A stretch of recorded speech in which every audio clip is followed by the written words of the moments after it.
بسم اللہ الرحمن الرحیم۔ السلام علیکم دوستو، کیا حال ہے آپ سب کی؟ امید کرتی ہوں خیریت سے ہوں گے اور اپنی لائف بہترین انداز سے گزار رہے ہوں گے۔ تو دوستو چلتے ہیں اپنے ناول کی قسط کی طرف۔ عدنان بھائی کچھ لوگ گھر میں گھس آئے ہیں اور یہاں پر توڑ پھوڑ کر رہے ہیں۔ نہ جانے ان کو کیا چاہیے، مگر وہ بول رہے ہیں کہ زنیرہ کہاں پر ہے، اسے باہر نکالو۔ عادل نے اپنے کمرے کو اچھی طرح لاک کر کے عدنان کو فون لگایا۔ اس وقت حاشر اور عادل دونوں بیڈ کے نیچے چھپے ہوئے تھے، کیونکہ گھر میں بہت سارے لوگ گھس آئے تھے اور زنیرہ کے بارے میں پوچھ رہے تھے۔ حقیقتاً یہ شاہد کا ہی پلان تھا۔ جیسے ہی التمش اس کے پاس آیا، اس نے اپنے آدمیوں کو احمد کے فارم ہاؤس پر بھیج دیا۔ ان 2.25 مہینوں کے اندر اس نے اس بات کا پتہ لگوا لیا تھا کہ زنیرہ کہاں پر موجود ہے۔ وہ ایک ہی دن ان دونوں ماں بیٹے کو مار دینا چاہتا تھا۔ التمش کو وہ اپنے ہاتھوں سے مارے گا اور زنیرہ کو اس کے آدمی اگلے جہان پہنچا دیں گے، لیکن انہیں اس بات کی خبر نہیں تھی کہ وہ سب لوگ تصاوری کو لے کر اسپتال گئے ہوئے ہیں۔ عدنان کے لیے یہ کافی شاکنگ تھا۔ اسے اس بات کا تو یقین تھا کہ شاید حملہ کرنے کے بارے میں سوچ رہا ہے، لیکن وہ حملہ گھر کے اوپر ہی کروائے گا، یہ اسے نہیں معلوم تھا۔ شکر ہے وہ لوگ اس وقت گھر کے اندر موجود نہیں تھے، ورنہ نہ جانے پھر کیا نقصان ہو جاتا۔ تم دونوں دروازہ مت کھولنا اور کسی بھی طرح ان لوگوں سے بچ کر رہنا، میں آتا ہوں۔ عدنان تیزی میں پولیس فورس کو لے کر اپنے ہی فارم ہاؤس کی طرف آنے لگا۔ آج تو ان لوگوں کا قصہ تمام کر دینا ہے۔ وہ التمش کو فون لگانے لگا، لیکن اس کا فون بھی آف جا رہا تھا، مگر اس وقت گھر کی طرف دھیان دینا ضروری تھا۔ وہ لوگ سارے گھر میں توڑ پھوڑ کر رہے تھے اور ہر کمرے کو کھول کھول کر دیکھ رہے تھے۔ کچھ ہی دیر میں وہ لوگ عادل اور حاشر کے کمرے کے پاس بھی پہنچ گئے۔ کمرہ اندر سے لاک تھا۔ انہیں یقین ہو گیا کہ اندر کوئی نہ کوئی ضرور موجود ہے، اسی لیے وہ دروازے کو توڑنے کی کوشش کرنے لگے۔ دروازہ بری طرح ہل رہا تھا، کیونکہ وہ لوگ پے در پے اپنی طاقت لگا رہے تھے، اور کچھ دیر کی محنت کے بعد دروازے کا لاک ٹوٹ گیا۔ دروازہ کھلتے ہی ان دونوں کی جان لبوں پر آ گئی۔ اندر آنے کے بعد وہ ہر طرف چھان بین کرنے لگے۔ بیڈ کے نیچے انہیں وہ دونوں چھپے ہوئے مل گئے، جنہیں باہر نکالنے کے بعد وہ لوگ دیکھ کر ہنسنے لگے۔ ارے یہ تو وہی ہے نا جنہیں مارنے کے لیے ہمارے باس نے بولا تھا، اور ہمیں یہ لوگ مل نہیں رہے تھے۔ آج وہ عورت بھی یہاں مل گئی اور یہ دونوں بھی سارے ایک ساتھ ہی مر جائیں گے۔ باس ہم سے بہت خوش ہوگا۔ ان میں سے ایک کی پیشن گوئی پر سب لوگ خوش ہو گئے، مگر ان دونوں کے اوصاف خطا ہو گئے۔ نہ تو وہ اس وقت لڑ سکتے تھے کیونکہ ان کی تعداد بہت زیادہ تھی، نہ ہی وہ یہاں سے بھاگ سکتے تھے۔ اب کہاں جاؤ گے تم دونوں نے ہماری جتنی ضلالت کروائی ہے، یہ بس ہم ہی جانتے ہیں۔ چلو باہر آؤ۔ وہ انہیں گھسیٹتے ہوئے کمرے سے باہر لے کر آ رہے تھے، مگر تبھی پولیس کی گاڑیوں کے سائرن پر ان سب کے اوصاف خطا ہو گئے۔ کیا تم لوگوں نے پولیس کو فون کیا ہے؟ ان میں سے 2 لوگوں نے انہیں جھنجھوڑ کر رکھ دیا، مگر وہ لوگ خوف کے مارے کچھ نہیں بول رہے تھے۔ بجلی کی تیزی سے اپنی گن پر گرفت مضبوط بناتے ہوئے عدنان گھر کے اندر داخل ہوا، اور اس کے ساتھ باقی آفیسرز اور کانسٹیبل نے بھی گھر کو چاروں طرف سے گھیر لیا۔ مگر ان دونوں کے ہاتھوں میں عادل اور حاشر تھے۔ اس سے پہلے کہ وہ لوگ چکنے ہو کر ان دونوں کو اوپر گرفت مضبوط کرتے اور انہی کو مورا بنا کر پولیس کے خلاف استعمال کرتے، عادل کا دماغ تیزی سے چلا۔ اس نے اپنے برابر کھڑے ہوئے آدمی کو دھکا دیا اور پھر حاشر کے قریب کھڑے ہوئے آدمی کو بھی ایک دھکا مار کر گراتی برق رفتاری سے حاشر کا ہاتھ پکڑ کر بھاگتا ہوا عدنان کے پاس آ گیا۔ اس کی اس قدر ذہانت پر عدنان داد دیے بغیر نہیں رہ پایا۔ بہت اچھے بیٹا، تم نے بہت اچھا کام کیا ہے۔ اب ان لوگوں کو ہم سے کوئی نہیں بچا سکتا۔ ان دونوں کو ایک طرف ہو جانے کا بول کر وہ اب ان سب کو گرفتار کرنے کے لیے تیار تھا، مگر سامنے موجود آدمیوں نے فائرنگ شروع کر دی، جس میں جوابی فائرنگ بھی ہوئی۔ کچھ آفیسرز کو بھی نقصان پہنچا اور کچھ شاہد کے آدمی بھی مارے گئے، اور جو بچے تھے ان کی گولیاں ختم ہو گئی تو مجبوراً انہیں سرنڈر کرنا پڑا۔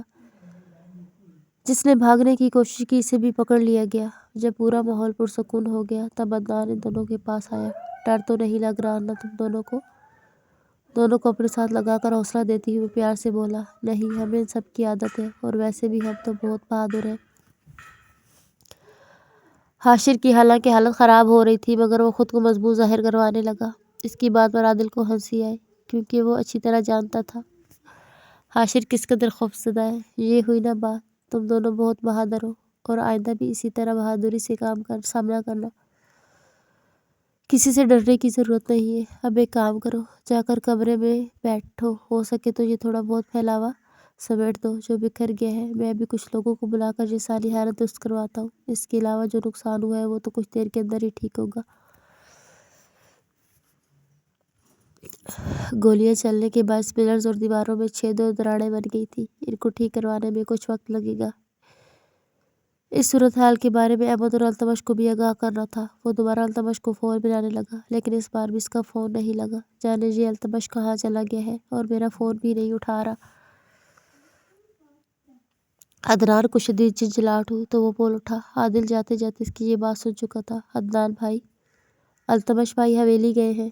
اس کی بات پر یکدم عدنان نے اس کی طرف دیکھا۔ تمہیں کس نے بتایا؟ وہ فون پر بات کرتے ہوئے جا رہے تھے تو میں نے سن لیا۔ حویلی میں تو شاید ہوگا، اس نے پوری حویلی واپس بنوا لی ہے۔ اس کا مطلب التمش کی جان کو خطرہ ہے۔ تم دونوں یہیں پر رہنا اور گھر سے باہر مت جانا۔ میں التمش کو دیکھتا ہوں۔ وہ شدید گھبراہٹ میں گھر سے باہر نکلا مگر شاہد کا نام سنتے ہی عادل کے اعصاب تن گئے۔ اس نے اپنی آنکھوں کے سامنے شوکت کو گولیاں لگتی ہوئی دیکھی تھی اور اس کی ماں کی موت بھی اس آگ میں جلنے کے باعث ہوئی تھی تو شاہد کے لیے دل میں نفرت دوبارہ سر اٹھانے لگی۔ حاشر تم جا کر کمرے میں سو جاؤ، مجھے لگتا ہے تمہیں آرام کی ضرورت ہے۔ تم بہت زیادہ ڈر گئے ہو۔ تم کہاں جا رہے ہو؟ میں بس یہاں ٹہل کر آتا ہوں، باہر تھوڑا اچھا محسوس کروں گا۔ اسے کمرے میں بھیج کر وہ خود حویلی کی طرف نکل گیا۔ میں اس شاہد کو جان سے مار دوں گا، ہمارا کوئی بھی اپنا نہیں بچا۔ میرے باپ نے بولا تھا کہ التمش ہمارا اپنا ہے اور اس سارے عرصے میں ہم یہ بات محسوس کر چکے ہیں کہ وہ ہمارے لیے بہت مخلص ہے۔ اگر شاہد نے اسے کچھ کرنے کی کوشش کی تو میں اس کا خون پی جاؤں گا، چاہے مجھ میں اس سے لڑنے جتنی طاقت نہیں، لیکن میں اپنے خون کے آخری قطرے تک لڑوں گا۔ یہ حویلی چلا گیا اور مجھے بتایا بھی نہیں۔ عدنان اور اس کے درمیان طے پایا تھا جب بھی وہ حویلی میں شاہد کا آمنا سامنا کرے گا تو اسے ضرور بتائے گا۔ وہ اپنا موبائل چیک کرنے لگا تو اس میں واقعی التمش کی کالز آئی ہوئی تھی۔ اس کے علاوہ 2 میسج بھی چھوڑے تھے۔ عدنان کو اپنی لاپرواہی پر شدید غصہ آیا۔ نازلی صحیح کہتی ہے، مجھے تھوڑا اور ذمہ دار بننا چاہیے۔ اپنے موبائل کو چیک کرتے ہوئے وہ خود کو ملامت کرتا اپنی گاڑی کی سپیڈ بڑھا گیا۔ وہ اس وقت بلوچ حویلی کے اندر شاہد کے سامنے کھڑا تھا۔ دونوں کی آنکھوں سے نفرت ہی نفرت چھلک رہی تھی لیکن شاہد کی آنکھوں میں کمینہ پان بھی تھا کیونکہ اس نے فل پروف پلان بنا کے اسے بلایا تھا اور جیسا جیسا اس نے سوچا بالکل ویسا ویسا ہو بھی رہا تھا۔ اب تک تو اس کے آدمیوں نے زنیرہ کو مار بھی دیا ہوگا، یہی سوچ کر وہ مزید مطمئن ہو گیا۔ تو تم میرے کہنے پر یہاں تک آ ہی گئے۔ شاہد چلتا ہوا عین اس کے سامنے آ کھڑا ہوا۔ اس وقت وہ دونوں لاؤنج میں کھڑے تھے۔ آنا ہی تھا، آخر تم سے ایک آخری ملاقات جو کرنی تھی۔ اس کی بات پر شاہد کے چہرے سے کچھ پل کے لیے مسکراہٹ غائب ہو گئی لیکن اگلے ہی پل وہ دوبارہ مسکرا اٹھا۔ آخری ملاقات کا تو تم نے خوب کہا۔ واقعی یہ ہماری آخری ملاقات ہے۔ میں نے کبھی نہیں سوچا تھا میں تم سے بات کرنے میں انٹرسٹ رکھوں گا، لیکن تم چیز ہی ایسی ہو۔ اس کی بات پر التمش طنزیہ ہنسا۔ پہلے لوگ مجھے کم ہی لیتے ہیں مگر بعد میں انہیں میری اہمیت کا احساس ہو جاتا ہے۔ تو بتاؤ تم نے مجھے یہاں کیوں بلایا؟ دوستی کرنے کے لیے بلایا ہے۔ دیکھو آج میں نے اس حویلی کو دوبارہ بنوا لیا، اسے توڑوانے والے بھی تم ہی تھے۔ التمش کے چہرے پر مسکراہٹ کی کوئی رمق بھی نہیں تھی بلکہ اس کے تاثرات اس قدر تنے ہوئے تھے کہ وہ اپنے غصے کو کس طرح ضبط کیے کھڑا تھا یہ بس وہی جانتا تھا۔ اس کا مطلب تمہارا دوستی کا موڈ نہیں؟ حقیقتاً مجھے بھی تم سے دوستی کا کوئی شوق نہیں۔ ویسے جو کچھ بھی ہوا مجھے نہیں لگتا اس کے بارے میں مجھے ذکر کرنا چاہیے، لیکن اگر تم مجھ سے کچھ پوچھنا چاہتے ہو تو میں تمہیں بتا سکتا ہوں۔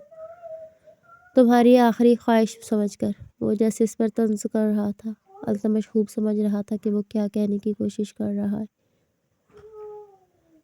اگر اس نے التمش کو فون کر کے خود بلایا ہے تو یقیناً کچھ بہت برا ہی سوچا ہوگا۔ اس نے بھی عدنان کو یہاں آنے کا بول دیا تھا آج یا تو شاہد نہیں یا پھر وہ خود۔ اچھا تمہیں بہت فکر ہو رہی ہے میری آخری خواہش پوری کرنے کی، کیا پتہ یہ وقت تمہاری آخری خواہش پوری کروانے کا ہو۔ ایسا تو نہیں ہو سکتا کیونکہ میں اس کھیل کا کھلاڑی ہوں اور مجھ سے کوئی نہیں جیت سکتا۔ تم تو بچے ہو۔ وہ اس وقت غرور کے سب سے اونچے مینار پر کھڑا تھا۔ ٹھیک ہے، مان لیا تم کھلاڑی ہو۔ میرے باپ کو تم نے مارا تھا۔ آخرکار اس نے وہ سوال کیا جس کا جواب سننے کے لیے وہ بے تاب تھا۔ التمش کے سوال پر کچھ پل کے لیے وہ خاموش ہو گیا۔ چند پل گہری نظروں سے التمش کو دیکھتا رہا۔ جانتے ہو اس راز سے تو میرا باپ بھی واقف نہیں تھا۔ یہ بعد میں طے کریں گے اس راز سے کون واقف تھا اور کون نہیں۔ پہلے تم بتاؤ کیا تم نے میرے باپ کو مارا؟ بچے ہو تم، جانے دو اس راز کو۔ اوپر جا کر اپنے باپ سے ہی پوچھ لینا۔ ابھی تم نے کہا تو میری آخری خواہش پوری کرنا چاہتے ہو تو کرو۔ التمش کی بات پر وہ کن پٹی کھجانے لگا اور پھر یکدم قہقہ لگاتے ہوئے ہنس پڑا۔ ہاں بالکل، میں نے مارا، لیکن نہیں، میں نے نہیں مارا، بلکہ میں نے اپنے شاطر دماغ کے ذریعے مروایا۔ اسے اپنے ہی بھائی کے ہاتھوں مروا دیا۔ وہ بول رہا تھا اور التمش کی آنکھوں میں سرخ رنگ اترنے لگا۔ زبر سے مٹھیاں اس قدر بھیج لیں کہ رگیں تک ابھر کر باہر آ گئیں۔ یہ تمہاری پیدائش سے پہلے کی بات ہے، جب تمہارے باپ نے شادی کے لیے پورے خاندان سے دشمنی مول لی تھی۔ جب تمہارے باپ نے پورے خاندان سے دشمنی مول لے لی تھی، اپنے باپ کے سامنے کھڑا ہو گیا۔ مجھے لگا یہی صحیح وقت ہے، لوہا گرم ہے تو کیوں نہ تھوڑا مار دیا جائے۔ میں نے تمہارے چچا، اس بے وقوف خادم بلوچ کے دماغ کو بھرنا شروع کر دیا اور اس کے سامنے کچھ ایسے پیپرز لا کر رکھے جن میں ساری جائیداد، ساری مطلب 200 ارب کی یہ جائیداد تمہارے باپ کے نام ہو جاتی ہے۔ میں نے اسے کہا کہ تمہارا بھائی تم سب کو سڑک پر لانے کا پلان کر چکا ہے۔ وہ اپنی اس بیوی کے ساتھ تم سب کو گھر سے باہر نکال دے گا۔ یہ دیکھو، اس نے یہ پیپرز ریڈی کروا رکھے ہیں۔ میری باتوں نے اس کے دماغ کے سارے خانے بند کر دیے۔ وہ یہ بات چاہ کر اپنے باپ کو بتا دینا چاہتا تھا، لیکن میں نے اسے ایسا کرنے سے منع کر دیا۔ پھر ایک رات ہم تینوں ڈیرے پر موجود تھے۔ خادم سے ریحان آ گیا اور اس نے یہ بات اپنے بھائی یعنی تمہارے باپ کے سامنے اگل دی۔ وہ تو اس بات سے ہی انجان تھا کیونکہ اس کا کوئی قصور ہی نہیں تھا۔ وہ تو بس شادی کرنے کے بعد خوش لگ رہا تھا۔ وہ اس بات سے منع کرنے لگا کہ وہ ان کو دھوکہ نہیں دے رہا، لیکن تمہارے چاچا اور میں نے تو اس باتوں میں جکڑ رکھا تھا۔ وہ اپنی بات کو ثابت نہیں کر پایا اور دونوں کے درمیان جھگڑا ہوا۔ بات ہاتھا پائی تک پہنچ گئی، گالم گلوچ بھی ہوئی۔ وہ کسی بھی طرح خود کو جسٹیفائی نہیں کر پا رہا تھا کیونکہ ان دونوں کے درمیان جھگڑا کروانے والا میں وہاں براہ راست موجود تھا۔ جہاں خادم کو ذرا سا یقین ہوتا وہیں میں تاش کا ایک نیا پتا پھینک دیتا۔ اس کے علاوہ وہاں ہمارے 2 پارٹنر بھی موجود تھے۔ ان کے دماغ میں بھی میں نے بہت کچھ ایسا اڈیل دیا تھا جس کے بعد کوئی بھی تمہارے باپ کی باتوں پر یقین نہیں کر رہا تھا۔ پھر کیا تھا، گرم خون ہوتا ہے بلوچوں کا۔ خادم نے گن نکالی اور فائر کر دیا۔ تمہارے باپ کو اس کے بھائی نے مارا، میری لگائی گئی چنگاری کے باعث۔ اس دن مجھے پتہ چلا کہ یہ سارے کتنے بڑے بے وقوف ہیں۔ انہیں بس فضول سا ہنٹ دینے کی دیر ہوتی ہے، خود ہی کہانی بنا کر نتیجہ اخذ کر لیتے ہیں۔ جب تمہارے باپ کو مار دیا تب انہیں سمجھ نہیں آ رہا تھا کہ آخر کیا کریں، کیونکہ ان کے پلان میں کہیں بھی اسے مارنا نہیں تھا، بلکہ میں بھی صرف جھگڑا ہی کروانا چاہتا تھا۔ مگر وہاں تو سونے پر سہاگا ہو گیا۔ اگر یہ بات غفور بلوچ کو پتہ چلتی کہ ایک بیٹے نے دوسرے کو مار دیا ہے تو خادم کا سر تن سے جدا ہوتا۔ اسی لیے اپنے گناہ کو چھپانے کے لیے تمہارے باپ کو کانٹے پر لٹکا دیا اور کہا کہ دشمن نے اسے 6 گولیاں مار کر لٹکا دیا ہے۔ سارے گاؤں کو اس بات کا یقین ہو گیا کہ یہ دشمنی کے باعث ہوا ہے۔ پورے گاؤں کے اندر خوف و ہراس پھیل گیا، لیکن میرا باپ، اسے اس بات کا یقین ہی نہیں تھا کہ کوئی ڈیرے کے اندر گھس کر اس کے بیٹے کو 6 گولیاں مار سکتا ہے۔ اس نے اس معاملے کا پتہ لگوانا شروع کر دیا۔ جب دھیرے دھیرے اسے سارے معاملے کا پتہ چلا تو وہ میرے پاس آیا۔ اس نے مجھے دھمکی دی کہ میں اس کے تمام بیٹوں سے دور چلا جاؤں ورنہ وہ میرے ساتھ بھی برا کریں گے، اور خادم کو تو وہ اپنی جائیداد سے آگ کرنے والے ہیں۔ مگر میں اپنے قدم پیچھے نہیں لے جا سکتا تھا۔ یہ بات میں نے جا کر تمہارے اس بے وقوف چاچا کو بتا دی کیونکہ وہ میرے ہاتھوں کی کٹھ پتلی بن چکا تھا۔ اس بات کو سننے کے بعد اس کا خون کھول گیا۔ وہ کسی بھی طرح یہ ساری جائیداد اپنے نام کروانا چاہتا تھا۔ اس لیے وہ اپنے باپ سے اس بارے میں بات کرنے کے لیے گیا، مگر غفور بلوچ نے ساری جائیداد اس کے نام کرنے سے انکار کر دیا۔ اس نے کہا کہ اس جائیداد کے اوپر کسی کا حق نہیں ہے، یہ میرے آباء و اجداد کی جائیدادیں ہیں، تم لوگوں نے اپنی محنت سے کچھ بھی نہیں بنایا۔ اگر تم لوگوں کی اس میں ذرا سی بھی محنت ہوتی تو یقیناً میں اس جائیداد کے ٹکڑے تم سب میں تقسیم کر دیتا، لیکن حقیقتاً اس جائیداد کو سنبھالنے میں تم لوگوں کا کوئی ہاتھ نہیں، تم لوگ بس عیاشی کرتے ہو۔ اس رات تمہارے چچا جی بہت دل برداشتہ ہو کر میرے پاس آئے اور مجھے کہا میں کچھ ایسا کروں جس کے بعد یہ پوری جائیداد اس کے نام ہو جائے۔ وہ شراب کے نشے میں دھت تھا۔ میں اسی گھر تک چھوڑنے آیا، لیکن جاتے جاتے میں نے سوچا اپنے باپ سے بھی ملاقات کرتا جاؤں۔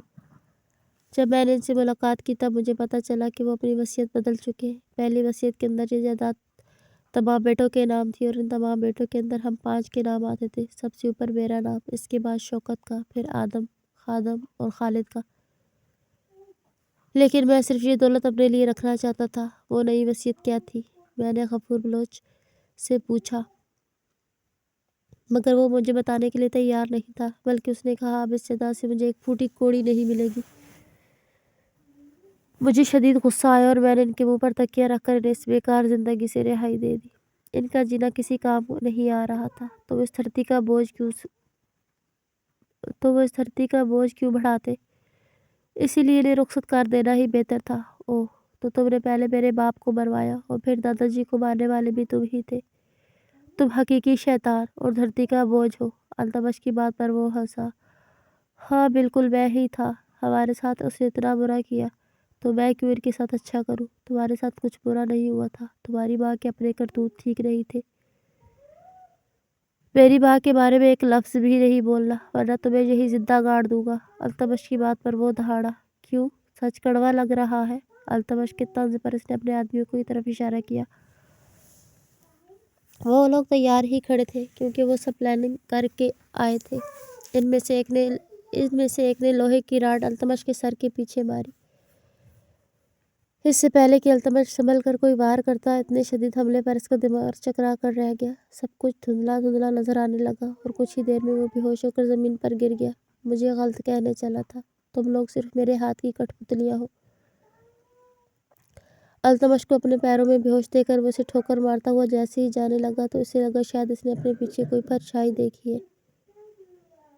پیچھے مڑ کر دیکھا تو وہ کوئی پرچھائی نہیں بلکہ حقیقت تھی۔ اس کے سامنے کھڑا غفور بلوچ مسکرا رہا تھا۔ خوف سے شاہد کی ٹانگیں کپ کپانے لگیں۔ یہ وہ کیا دیکھ رہا تھا؟ یہ تو اتنے سالوں پہلے مر چکے تھے۔ غفور بلوچ کے چہرے پر ایک نرم سی مسکراہٹ تھی۔ پل بھر میں اس نے اپنے خوف پر قابو پا لیا۔ اوہ، تو تم ابھی تک یہاں بھٹکتے پھر رہے ہو؟ ہاں میں یہی موجود ہوں۔ کیا دیکھنے آئے ہو؟ میری کامیابی؟ وہ اس وقت بلا خوف اس سے بات کر رہا تھا۔ دیکھ رہا ہوں تمہارے ظلم کی داستان بہت بڑھ چکی ہے۔ مسکراہٹ اب بھی اس کے چہرے سے جدا نہیں ہوئی تھی۔ ہمارے ساتھ ساری زندگی غلط کرنے کے بعد اب جب کہ مجھے سب کچھ واپس مل رہا ہے، میرا حق مجھے واپس مل رہا ہے، تو تم یہاں مجھ پر طنز کرنے آ گئے۔ اتنے سالوں پہلے جب میں نے تمہیں مار دیا تھا تو اب بھی مار دوں گا۔ شاہد نے گن نکال کر کئی فائر کیے، مگر وہ تو ایک روشنی تھی جن میں سے گولیاں گزر کر دیوار کو ہی چھلنی کر گئی۔ غفور کی بلوچ کی مسکراہٹ میں کوئی فرق نہیں آیا۔ مرے ہوئے کو بار بار نہیں مارا جاتا۔ تیش میں آخر شاہد نے گن زمین پر پھینک دی۔ کھڑے رہے اور دیکھتے رہے تماشا۔ اچھا ہوا آپ یہاں پر آ گئے۔ آپ کو بھی پتہ تو چلے۔ میں نے اپنا حق اپنے بل بوتے پر حاصل کیا ہے۔ تم نے معصوم لوگوں کی لاش پر قدم رکھ کے یہ حاصل کیا ہے، اور کس نے کہا تمہیں یہ حاصل ہو گیا؟ غفور بلوچ کی بات پر وہ تل ملا اٹھا۔ کیا مطلب؟ تم اپنی آنکھوں سے دیکھو اور اگر ہمت ہے تو اپنے اس بیکار روح کے ساتھ اس گھر کے اندر موجود رہنا اور دیکھنا میں یہاں پر کیسے راج کرتا ہوں۔ وہ غصے کے مارے چیخنے لگا۔ آس پاس موجود لوگ اسے حیرت سے دیکھ رہے تھے۔ وہ اکیلے ہی نہ جانے کس سے باتیں کر رہا تھا۔ میں تمہاری موت دیکھ رہا ہوں۔ غفور بلوچ اس کے ماتھے کی طرف دیکھنے لگا۔ غلط، تم میری نہیں اس کی موت دیکھ رہے ہو۔ باہر دیکھ رہے ہو کتنی بڑی قبر کھود دی گئی ہے۔ اس کے اندر تمہارا یہ لاڈلا پوتا ہی جائے گا۔ شاہد کا دماغ بالکل معاف ہو گیا تھا۔ یہ تو وقت ہی بتائے گا